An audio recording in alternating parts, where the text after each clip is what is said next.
Dando sequência à nossa programação, quero convidar o doutor, mestre engenheiro, atuante como pesquisador, docente e executivo na Philips Thornton Termomecânica S.A., CTI e outras organizações, professor nos cursos de mestrado e doutorado em administração da Unifacamp, de pós-graduação na Unicamp, entre outras instituições.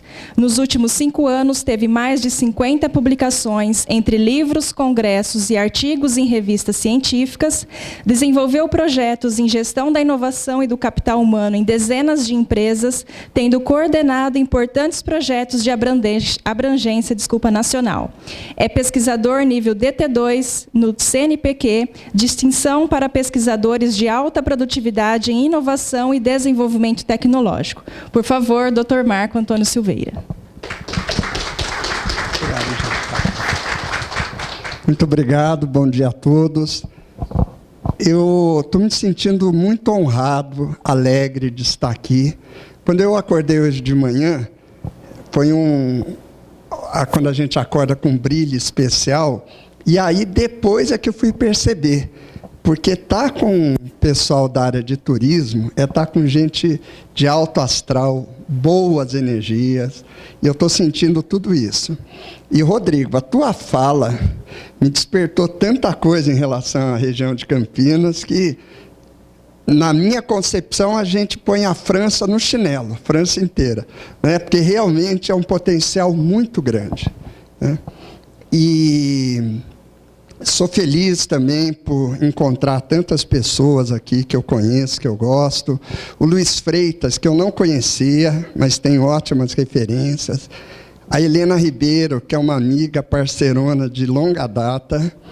O Rodrigo Porto, que eu também não conhecia pessoalmente, mas você vê como é que são as coisas, né?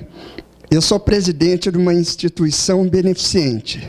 E os hotéis dele vêm fazendo um gesto de solidariedade conosco, oferecendo espaço para a gente realizar mensalmente um cineclube. E isso graças a um tesouro que você tem nas suas empresas, que é o Douglas Marcondes. Eu tenho alguma experiência em gestão e, pelo pouco que eu conheço do Douglas, acho que é uma pessoa assim, de grande valor. E foi ele que viabilizou isso também, sou muito grato, tá? E a todos vocês. Bom, há muitos anos atrás, um dos maiores empresários brasileiros de todos os tempos, Antônio Emílio de Moraes, que era um industrial, dizia que existem 2 grandes vocações naturais no Brasil. Uma, agronegócio, e a outra, turismo. O turismo é um potencial para o Brasil que eu acredito que nenhum governante ainda não faz sequer ideia. Porque se fizesse, esse setor seria tratado de uma maneira muito melhor do que é tratado até hoje. É uma das principais indústrias, se não a primeira, é a segunda, da França. Tem um potencial de geração de renda muito grande. E, economicamente, ele é um setor muito interessante, porque ele tem uma capilaridade econômica muito grande. Porque envolve transportes, e transportes não é só aeroporto, é o taxista, é o uberista, hospedagem, alimentação, lazer, comércio. Então, ele dinamiza toda a economia. E nós temos um potencial incrível aqui no Brasil. Campinas, realmente, não é, do ponto de vista natural, comparável a, por exemplo, Pantanal, a Amazônia, o nosso litoral, que é belíssimo, riquíssimo. Mas se nós formos imaginar, comparar, por exemplo, com a Inglaterra, com outros países, a região, mesmo do ponto de vista de natureza, oferece atrativos muito interessantes. E achei muito legal, porque quando eu vinha vindo hoje para cá, eu pensei exatamente nisso, turismo científico. E aí o Jorge falou que está sendo tratado no âmbito da gestão municipal. Então, tudo isso, para mim, significa um alento e E essa questão do turismo ainda não ser tratado com a devida importância, me lembra muito aquela historinha dos 2 vendedores de sapato que foram para um país que ninguém tinha sapato. Acho que todo mundo conhece, né? Um disse assim, ó, esquece, ninguém usa sapato. Aí o outro veio e disse assim, comprem mais máquinas, porque lá todo mundo precisa de sapato. Então é um potencial gigantesco que nós temos e que, à medida que o mundo está evoluindo, todas essas tecnologias substituindo o trabalho monótono, o trabalho repetitivo, mais e mais tempo teremos para o lazer e para o turismo. Então, é uma vocação natural que o Brasil tem e que deverá, ao longo dos anos, se tornar economicamente muito mais importante, né? É isso que nós queremos. Então, eu preparei hoje uma apresentação como eu gosto de fazer. Eu não gosto de dar receita de bolo. Eu sei que as pessoas gostam, né, de apresentar casos, etc. Mas é um espaço tão nobre que nós temos aqui, e eu prefiro a gente usar o nosso tempo para refletir sobre possibilidades, né? Então, o que eu preparei, né, para o nosso caminho aqui?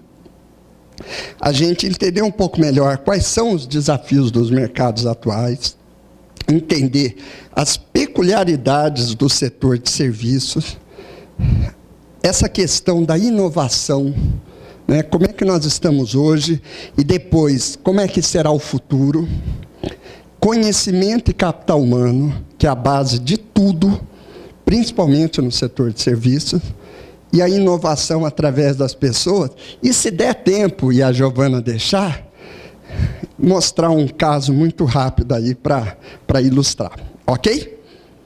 Então, se cunhou uma expressão lá dos Estados Unidos, o povo é marqueteiro, né, gosta de, né, a expressão VUCA, né, para mostrar a nós que vivemos um mundo, não só o mercado, o mundo, né, volátil, complexo, disruptivo, ambíguo no sentido de sinais pouco claros, né? E isso, do ponto de vista dos mercados, traz desafios gigantescos. A gestão, ela se torna cada dia mais complexa. Por quê? Porque a gente vive em mercados que são competitivos e, não é ou não, e dinâmicos e complexos. Isso traz desafios importantes, né? Agora, todos esses desafios têm uma única origem, que é a competitividade. Porque se tivesse tudo isso, ambiguidade, incertezas, etc., mas não tivesse competição, nadar de braçada. Quando a gente vai naquele show, naquele estádio de futebol, está morrendo de sede, chega o rapazinho com aquele isopor quebrado, água quente. Quanto custa a água? É R$10, patrão. R$10, patrão. É isso, o mercado funciona assim. É a relação oferta-demanda. Essa é a lei número 1, número 2 e número 3 do mercado. Oferta-demanda, né? Então, como que funciona esse negócio? Ele é muito simples, mas vale uma reflexão. O que significa oferta ser maior do que a demanda? Significa que tem mais gente vendendo do que gente querendo comprar. Tem mais leitos do que hóspede. Tem mais pratos a ser servidos do que comensais. É basicamente isso aí que gera, então, um ambiente competitivo, né? Então, basicamente é o seguinte, essa empresa quer vender um produto para esse, essa outra empresa vai vender o produto para esse. Quem que ganhará essa disputa? E é uma disputa, é uma competição. Deve e pode ser tratada com ética, mas é uma competição. A gente não pode se enganar em relação a isso. O menor preço. Isso é um grande engano. Por quê? Se o que mandar é o maior preço, para que nós vamos ter o Vitória Newport se a pensão da Dona Maria tem cama? Para que nós vamos ter um restaurante 5 estrelas se o PF do Pachola mata a fome do mesmo jeito? Não é assim que o mercado funciona. A essência do mercado é um conceito chamado valor. O valor que é percebido pelo cliente, né? E esse valor, ele é constituído de um conjunto muito grande de variáveis. Não é uma coisa só. Não é só preço, não é só qualidade, é um conjunto de tudo isso. E que varia de pessoa para pessoa e que varia ao longo do tempo. O que eu dou valor hoje, amanhã eu posso não dar. Então, a essência da competitividade é identificar o que realmente agrega valor e ter condições de fazer isso. Vocês podem ver que as empresas mais bem-sucedidas não são as de preço mais baixo. No setor eletroeletrônico, Apple, são os produtos mais caros que existem, né? E assim por diante, ok? Então, esse conceito de valor, ele é central. E o valor é aquilo que a gente consegue perceber. Vou dar um exemplo. Imagine que a cozinha do seu restaurante só use óleos da melhor qualidade. Para um glutão troglodita como eu não consigo perceber isso aí. Minha mulher talvez consiga, que ela tem um paladar mais refinado. Então, mesmo sendo algo legal, eu não estou conseguindo perceber o valor que tem naquele alimento. Então, a empresa tem que dar uma maneira, gerar uma maneira de que o cliente perceba esse valor. Por exemplo, comunicando, aqui só trabalhamos com óleo, sei lá, de girassol, de sei lá o quê. Tá certo? E que faz bem para a saúde, que etc, etc, etc. Então, é o conceito-chave, valor percebido pelo cliente.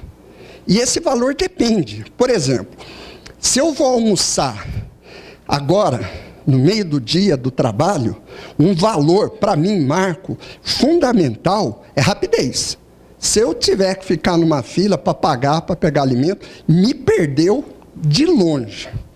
Se eu sair sexta-noite com a minha mulher, o que agrega valor para mim é uma musiquinha legal, um garçom sorridente, né? Então, o valor é algo muito complexo, né?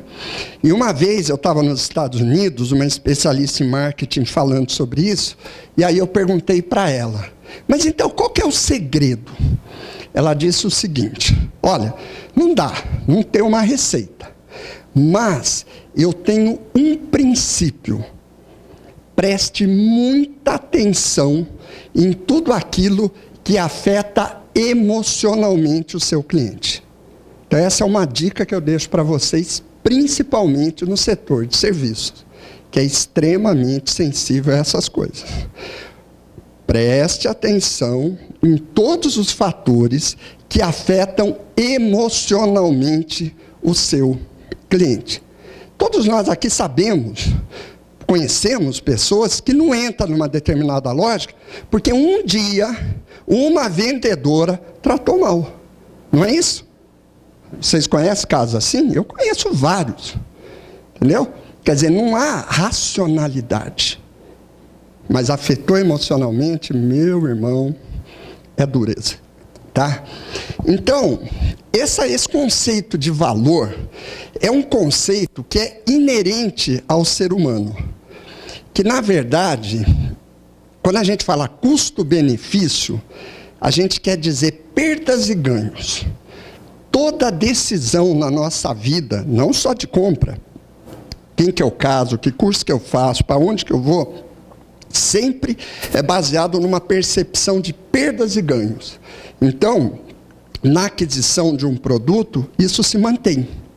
Então, aquilo que eu estou perdendo, por exemplo, a gente chama de penalização, o preço que eu pago, o tempo que eu espero, a dificuldade que eu tenho e os ganhos que eu tenho, o prazer que eu sinto, o sentimento de ser bem tratado, a qualidade daquilo que eu recebo.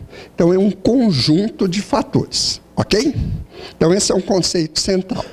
Aí vamos chegar na questão de serviço. Esse conceito, ele é universal. Ele vale para um prego, ele vale para um avião.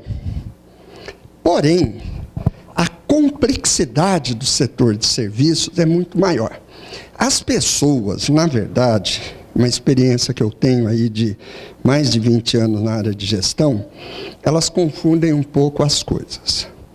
O setor de serviços é o de gestão mais difícil que existe. Muito mais do que o setor industrial. Muito mais. Tá? Por quê? Em primeiro lugar, porque ele é um produto não tangível. Ele é um produto, né? Ele é resultado de um conjunto de processos. Por exemplo, no caso da hospedagem, eu leio o Douglas, né?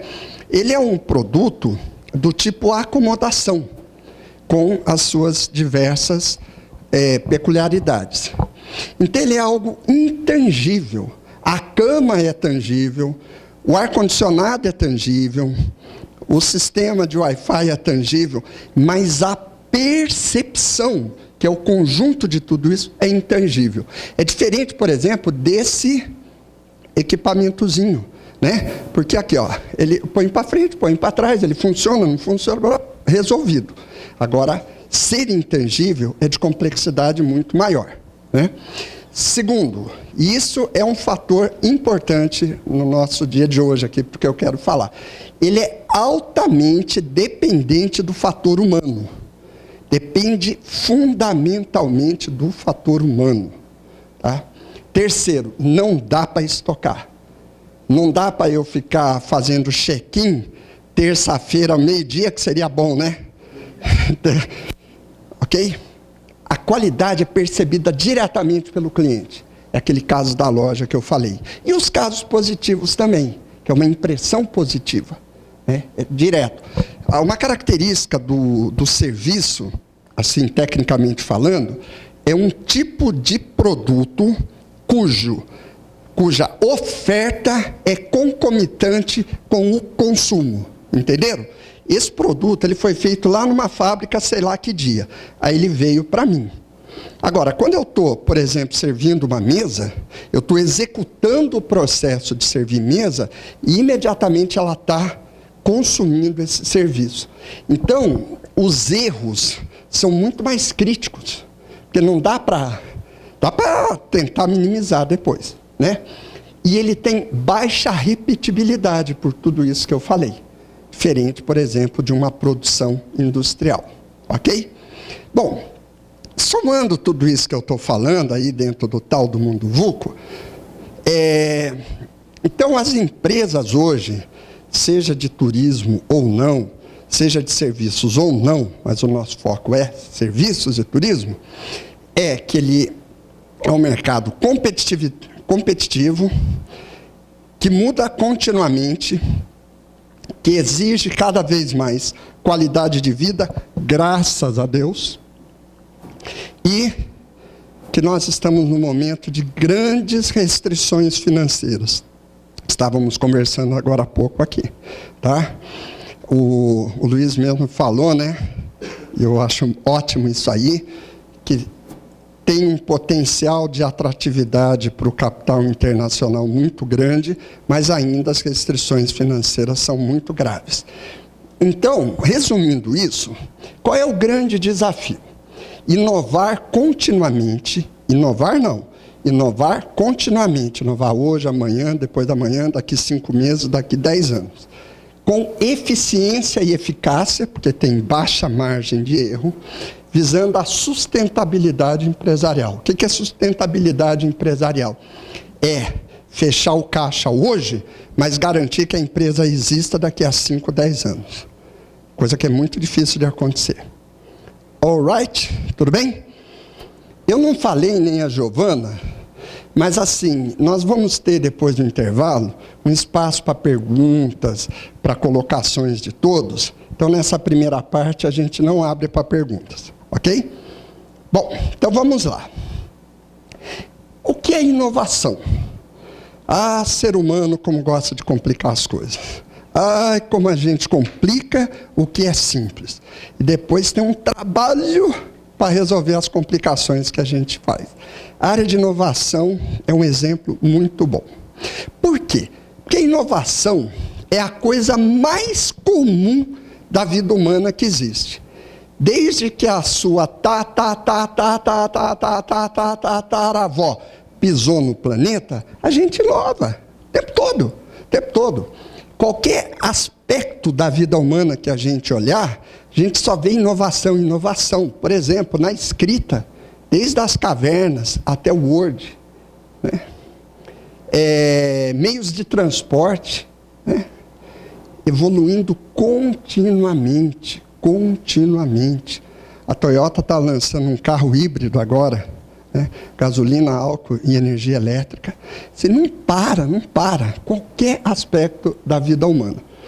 Então, o que isso tem de importante para nós?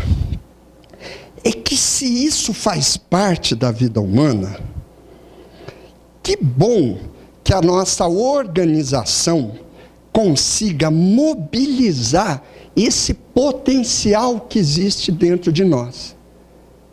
Estão entendendo o que eu estou falando? Assim, onde é mais fácil navegar a favor da corrente ou contra a corrente? Entendeu? Então, o fluxo natural é esse. Acontece que nós, seres humanos adultos, vamos nos cristalizando, infelizmente. Então, nesse sentido, a organização pode fazer algo de muito valor econômico para ela e de grande benefício social, que é liberar esse potencial criativo que todos nós temos. Porque a inovação, ela faz parte da vida humana, mas ela foi percebida como um conceito social e econômico na primeira metade do século XX, pelo Schumpeter, que ele percebeu que a economia, ela tem dentro dela esse DNA da inovação. Isso em 1920, hein? 100 anos atrás. Era verdade, imagina hoje, né? Então, a empresa, para ela continuar existindo, qualquer empresa, do pipoqueiro à Apple, ela precisa inovar continuamente, continuamente. É como andar de bicicleta. Se parar, cai.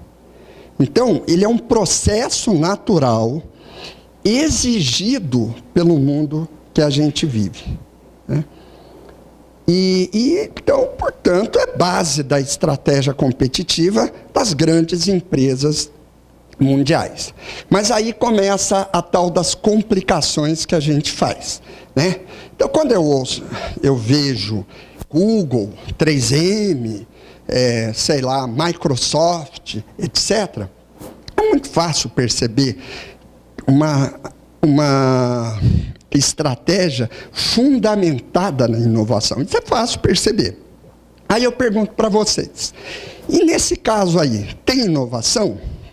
Quanto tempo? Tem inovação? Ó, eu ia para a escola na minha lancheirinha com essa caneta. A única diferença é que não tinha esse chanfrinho que hoje tem. Eu corria atrás de balão com uma havaiana desse jeito aqui, né? Minha mãe fazia papinha para mim com a maisena. A maisena é do final do século XIX. Então, não tem inovação aí? Como assim não tem inovação? Claro que tem, né? É porque a inovação, ela é algo mais profundo do que simplesmente mudanças tecnológicas. Nós podemos pensar em inovação no modo de gerenciar, no modelo de negócio, como a gente vê hoje, por exemplo, em transportes, né? Na hotelaria. São novos modelos de negócio, independente do produto. Eu posso vender o mesmo bombom sonho de valsa com outra embalagem, outros canais de distribuição e assim. Eu e a Helena vamos em Goiânia, né, Helena, em 22 de outubro. E junto conosco estará um gerente da Coca-Cola falando de uma inovação muito interessante.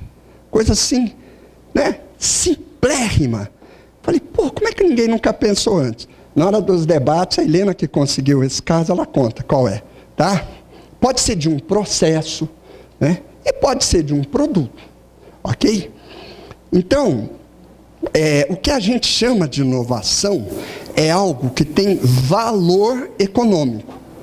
Inovação tem que estar necessariamente ligada a uma agregação de valor econômico. Aqui está diferenciando. Uma descoberta é um novo conhecimento. Uma invenção é um novo protótipo. Agora, inovação é quando eu transformo aquilo em benefícios econômicos. Tá?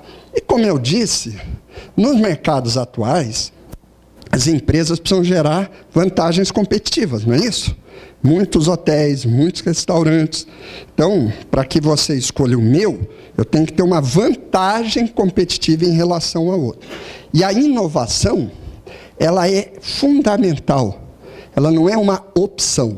Ela não é uma opção. Ela é uma necessidade para a gente obter vantagens competitivas sustentáveis.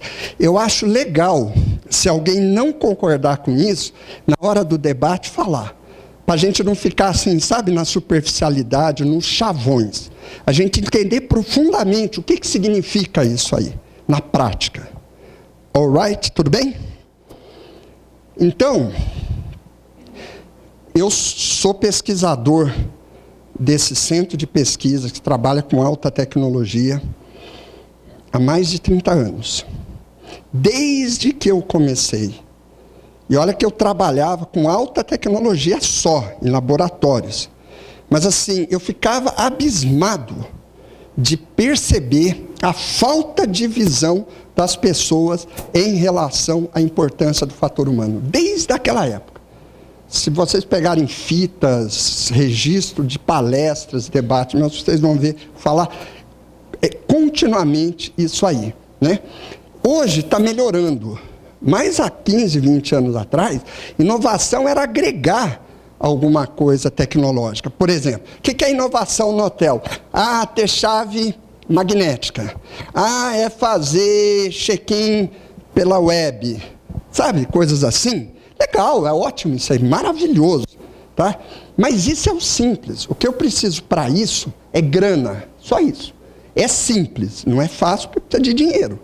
O que eu estou falando de inovação é um negócio que vai muito além disso. Né? É isso que eu falei. Mobilizar de forma ordenada e direcionada o potencial criativo das pessoas. A gente não faz ideia, não tem ideia do poder que isso tem. Não faz ideia. Fica muito atrás dessa questão tecnológica. Em primeiro lugar, porque limita. O cara acha, o diretor acha, inovação é compra isso, instala aquilo. Né? Segundo, complica as coisas. Principalmente o setor de serviço. Um sorriso que eu possa dar, um jeito de fazer um processo, por exemplo, um check-in, um check-out, um pouquinho mais rápido. Né? E principalmente exclui o ator e a atriz principal, que são os colaboradores. Né? Você vê, uma coisa leva a outra. Porque se eu foco na tecnologia, para que me serve a Giovana? Giovana é um pedaço de carne que está aí. Mas não é assim. Porque nós somos uma equipe. E essas interações humanas, elas geram um potencial que as pessoas não fazem ideia. Nesse sentido, eu acho muito bom a Giovana ler aquele negócio, meus currículos, 50 não sei o quê, bababá, bababá, né? Para que as pessoas, pelo menos, abram um pouco os ouvidos. Né? A gente, pela simplicidade, né? Precisamos de eficiência e eficácia. Descomplicar as coisas. Tá? Então, assim, de 289, estou exagerando, definições, para mim, assim, o que é inovação? É a aplicação de um novo conhecimento. Se o conhecimento for pequenininho, é uma inovação pequena. Se o conhecimento for grandão, é uma inovação grande. Mas, fundamentalmente, o que nós estamos falando é de injetar conhecimento na organização. Você injeta conhecimento, há uma inovação. A inovação é o efeito. Né? a pedra cai, eu vejo a pedra cair, mas eu não vejo por que a pedra caiu. Eu vejo a inovação, mas eu não vejo a causa, e a causa é o conhecimento. E sempre que trabalhamos na causa, a gente tem mais eficiência, ou seja, a gente otimiza os recursos e a gente é mais eficaz, ou seja, a gente consegue atingir melhor os objetivos. Ok? Então, assim, conhecimento. Né?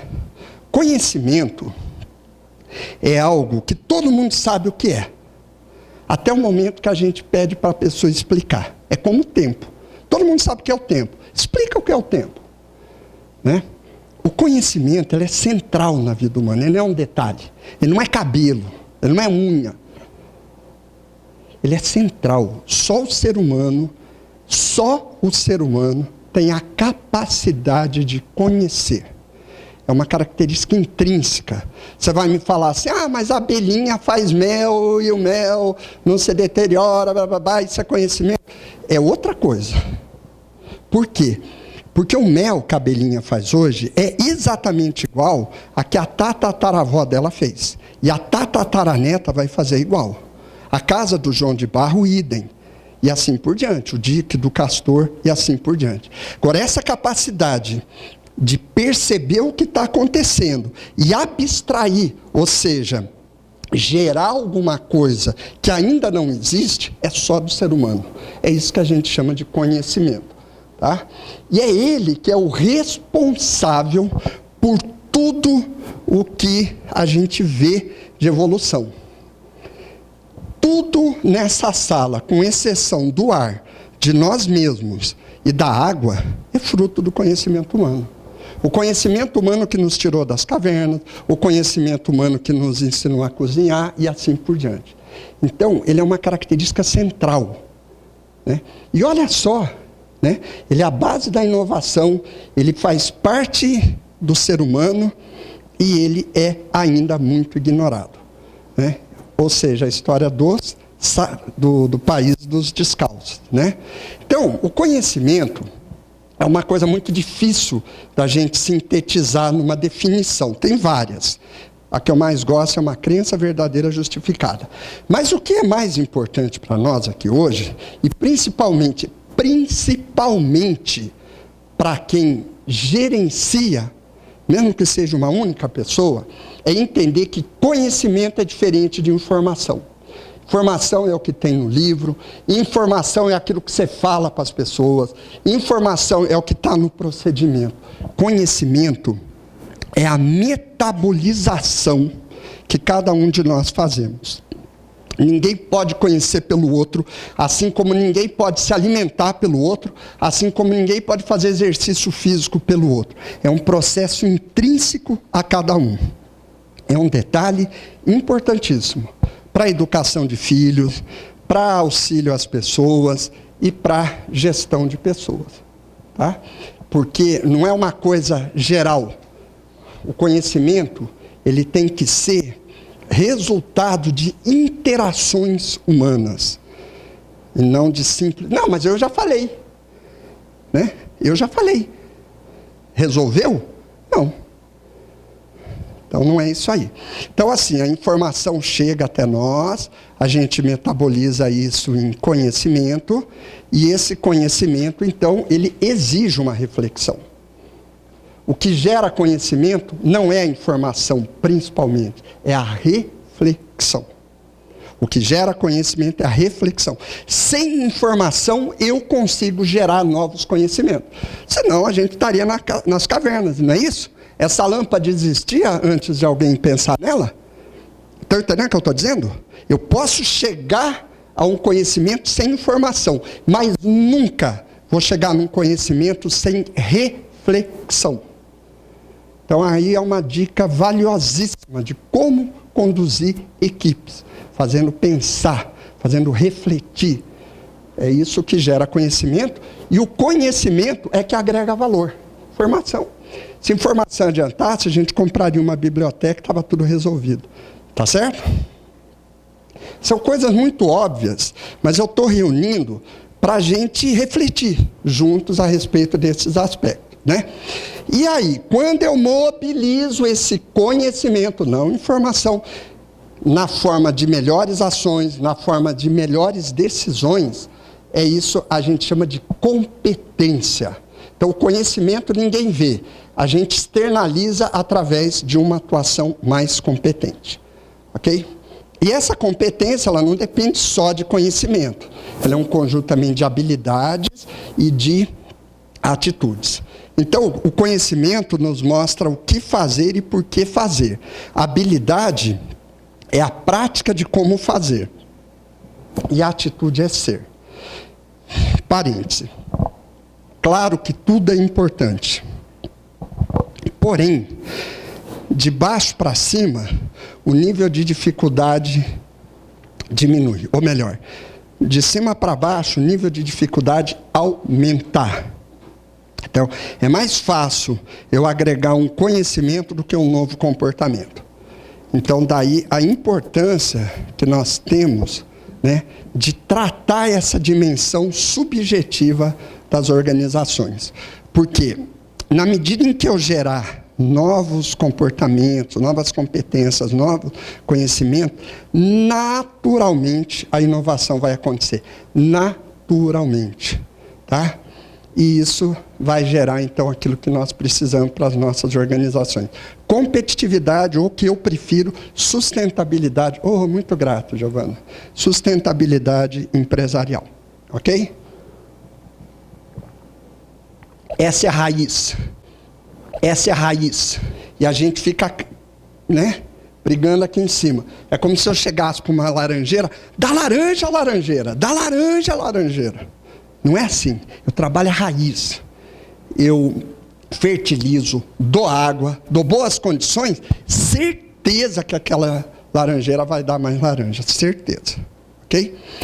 Então, vamos falar essa questão da inovação através de pessoas. Tá? Por quê? Assim, o Saint-Exupéry já dizia para nós, escrevia, né? O essencial é invisível aos olhos. Isso é uma grande realidade, porque tudo aquilo que é essencial a gente não percebe pelos 5 sentidos. E nós somos ainda muito embrutecidos, com raríssimas exceções, como a Adriana, a Isabela, mas a maioria de nós é muito embrutecido. Os nossos 5 sentidos, eles são como a bateria da mangueira. E essa percepção mais fina é como um violino muito bonito de fundo. E está a bateria da mangueira tocando o bumbo lá, e a gente não consegue perceber mais nada, né? Isso é verdade em tudo, e principalmente nas organizações. Tá? Por quê? Porque as organizações, assim como os seres humanos, ela tem múltiplas dimensões. Você é uma pessoa, mas você tem um corpo, você tem um racional, pensamento, você tem um emocional, emoção. Você é tudo isso, não existe separação. Tá? Mas, a gente, para efeito didático, a gente vê 3 dimensões. Da mesma maneira, as empresas. Ela tem uma dimensão física, tangível, que todo mundo percebe. Eu entro, o CTI, pá. Esse é o CTI que eu conheço, né? Mas existe uma outra dimensão, que é do curso que o Rodrigo fez, ele fez administração, que é a dimensão organizacional, a dimensão da gestão, a dimensão da administração, onde não existe nada tangível. Todos os conceitos são abstratos. Já é de dificuldade bem maior de perceber. Por isso que nós somos tão pernas de pau na área de gestão. Agora, tem uma dimensão que é ainda mais fina, que é uma dimensão da subjetividade humana. E olha só, é nessa dimensão psicossocial onde estão coisas de grande valor, que é o conhecimento. Onde que o conhecimento está? Em qual dimensão? Na dimensão subjetiva. Competências, relações humanas, cultura, valores, que a gente não percebe, mas tem uma influência muito grande. Tá? Então, o que nós estamos falando aqui é da gente focar mais essa dimensão, não é para esquecer das outras, é no sentido de causa-efeito, por essa é a causa raiz. Eu falo isso há mais de 20 anos. A KPMG é uma das 4 maiores empresas de consultoria do mundo. Olha o que está no site dela. Pelo menos estava um ano atrás. KPMG. Tá? Não é consultoria de RH, não é nada disso. As estratégias de inovação das empresas mais bem-sucedidas, repetindo, as estratégias de inovação das empresas mais bem-sucedidas são aquelas que predominantemente se concentram em pessoas e nas questões de capital humano. Recado está dado. Ok? É isso. É disso que nós estamos falando hoje aqui. Então, se a inovação ela é o resultado da aplicação de novos conhecimentos, e o conhecimento só existe na mente humana, então essa é a pergunta. Você tem estimulado adequadamente a aprendizagem da sua equipe? Simples assim. Como que eu estimulo a aprendizagem? O que você acha? Como devemos fazer? Pensar. Fazer pensar. Tá? A inovação não é restrita a um setor, não é só doutor não sei das quantas que inova. Ela depende do fomento a um trabalho em equipe. Outra dica importantíssima, tudo na empresa é coletivo. Tudo na empresa é coletivo. Tudo. Então, criar um coletivo é um grande desafio gerencial. Tá? E isso exige a liderança participativa, ou seja, uma liderança inclusiva. Outra coisa, o fluxo do conhecimento, ou seja, até eu ter uma ideia e aquilo se tornar uma coisa prática, real no mundo mesmo, é preciso que essa ideia esteja na direção correta e na velocidade correta. Não adianta chegar com a inovação fora da hora, que aí já está ultrapassado. Entenderam? Pensar na direção correta e na velocidade correta. Como que eu faço isso? Em equipe. Quanto mais pessoas estiverem colaborando nesse processo, mais eu vou conseguir pensar na direção correta e na velocidade correta. Então, como é que está o seu trabalho no sentido de integrar as colaborações dentro da equipe, entre as equipes, porque nada na empresa está sozinha, né? A recepção depende da cozinha, que depende do fornecimento, que depende do compras e assim por diante. E com outras instituições externas, que é a questão do ecossistema empresarial. Principalmente no setor turístico, uma andorinha sozinha não faz verão. Nós precisamos mobilizar todo o ecossistema, toda aquela rede de fornecedores. Tá? Então, a liderança participativa é uma das coisas mais legais que existe. Tira peso do gestor, mobiliza as pessoas, cativa as pessoas, gera senso de pertencimento. E como que a gente faz uma liderança participativa? É fácil. Se inscreve no MBA em Harvard. Tá, viu, Douglas? Pede para o Rodrigo te pagar, você fica 2 anos em Harvard aprendendo como fazer liderança participativa. Ou, se quiser ser um pouquinho mais rápido, é simplesmente a atitude do o que você acha. Não é perguntar tudo para todos, mas em todas aquelas pessoas que têm alguma participação naquilo que for feito, pergunta o que você acha. Nós estamos precisando melhorar a velocidade aqui no nosso check-in. O que você acha que nós podemos fazer? Porque quando você tem essa atitude, e não pode ser um negócio blá, blá, blá, é uma atitude, não precisa ser com essas palavras. Você mobiliza o raciocínio das pessoas, você estimula a busca de uma solução, você integra a pessoa ao processo, você aumenta o comprometimento. A pessoa se sente reconhecida. O cara está perguntando para mim. Né? Agrega novos conhecimentos aos processos, porque nenhum de nós sabe mais do que todos nós juntos.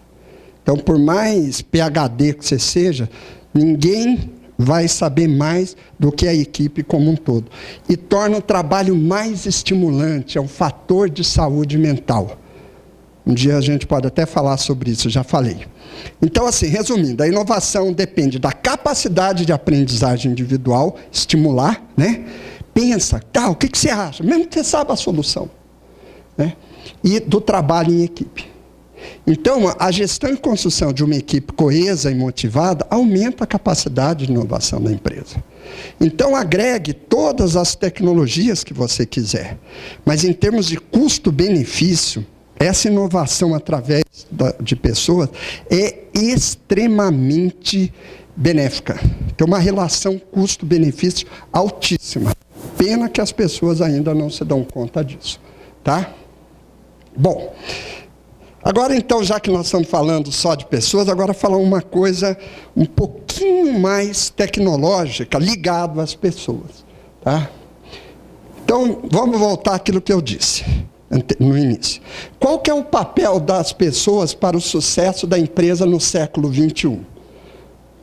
Então, assim, importante, toda a mão de obra será substituída nas empresas.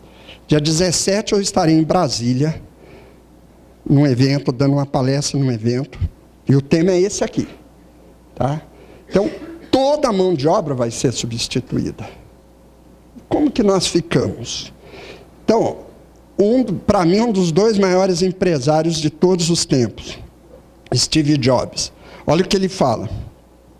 O cara era animal mesmo, no sentido ruim da palavra. Né? Mas olha aqui, em termos de empresariais. Tudo o que somos são nossas ideias, nosso pessoal. Isso é o que nos leva ao trabalho todas as manhãs. Conviver com essa gente ótima e brilhante. Sempre achei que a seleção de pessoal é o coração e a alma do que fazemos. Quem é esse cidadão? É o que conseguiu criar a maior empresa de todos os setores, que foi a Apple, em 2011. Tá? Então, não é um amador falando. E quem conhece a história dele, eu sou um estudioso do Steve Jobs, ele realmente sempre acreditou nisso aí. Tá? Então, toda a mão de obra vai ser substituída. E o que o Steve Jobs falou, tem coerência? Não. É porque nós não estamos falando de mão de obra, mecânico, mão, corpo, físico. Nós estamos falando disso, daquilo que é mais nobre no ser humano, que é o seu potencial criativo. É esse o papel do ser humano no século XXI, e é isso que nós chamamos de capital humano. Capital humano não é a pessoa. Capital humano, ele vem das pessoas. Cada um de nós é uma fonte de capital humano, uma fonte de conhecimento, uma fonte de competência. Ok? Então, para a gente fechar aqui, aí nós entramos, então, nós estamos trabalhando com o ser humano, no sentido da sua subjetividade, e como gerenciar isso aí. Vocês estão entendendo? Eu estou falando blá, blá, importante, tá. O que, por quê, né? É importante ser humano, por que é importante? Eficiência, eficácia, tal. Aí o Ítalo e a Graça chegaram agora, levanta a mão. Mas como que eu faço isso? No nível requintado, no nível aprofundado. Existe uma área chamada People Analytics, né? Que é o uso de métodos analíticos para gerenciar a dimensão humana, que é uma especialidade nossa aqui do Gaia. Essa moça aqui, ó, toda elegante, ela é uma das maiores autoridades que eu conheço do mundo num conceito chamado presenteísmo, tá? Que é como medir, como identificar o quanto que a pessoa realmente está presente. É um nível de subjetividade altíssimo. Né? E a gente aqui consegue medir, nós temos projetos e etc. Aí entra estatística, entra umas coisas um pouco mais sofisticadas. Agora eu já estou falando de algo mais sofisticado. Tá? Esse aí, viu, Rodrigo? Esse aí você pode mandar o Douglas para Harvard. Aí. Ou melhor, manda para o Gaia aqui que a gente... Então, assim, People Analytics é medir o capital humano, medir através de métodos analíticos o capital humano e seus impactos na empresa. Tá? Então, é o que a gente chama de ciência de dados aplicada ao capital humano. A Adriana, hoje de manhã, por exemplo, me falou que trabalha com estresse. O estresse é um bom exemplo disso aí. Porque tudo que é ligado ao fator humano não é algo linear. Ele sempre tem múltiplos fatores envolvidos e tem um ponto de equilíbrio. Por exemplo, a gente acha que estresse é ruim. Não é ruim. Estresse zero é depressão. Estresse zero é cemitério. O que é ruim é o excesso do estresse. O estresse ele nos torna alerta, ele nos torna vivos, ele nos torna antenados. Então, qual é esse ponto de equilíbrio? Porque assim, um trabalho que não tem desafio é muito ruim. Um trabalho que tem muitos desafios é muito ruim também, porque gera o excesso de estresse. Só para dar um exemplo, tem dois, presenteísmo e estresse. Ok? Aí tem esse caso, mas a Giovana já me deu um cartão vermelho que falta quanto tempo? Olha lá, ó. Mostra para o pessoal. Então, na hora dos debates, eu conto um pouquinho disso aí, tá? Para a gente ver. Isso aqui é uma empresa muito legal mesmo, do Paraná, tá? E eu vou só mostrar aqui, Giovana. E aqui, então, nós vamos ver como que a gente organiza todos esses conceitos de estratégia, produto, valor percebido, processos, retorno sobre investimento, tendo como base as competências, tá? E porque o People Analytics, ele é uma metodologia que pode ser aplicada em qualquer tipo de organização. Porém, nas organizações de serviço, aí é nadar de braçada, porque depende muito. Quanto mais depende do fator humano, mais resultado a gente tem com o People Analytics. Ok? Mas isso a gente fala depois. Então, muito obrigado pela atenção e até breve.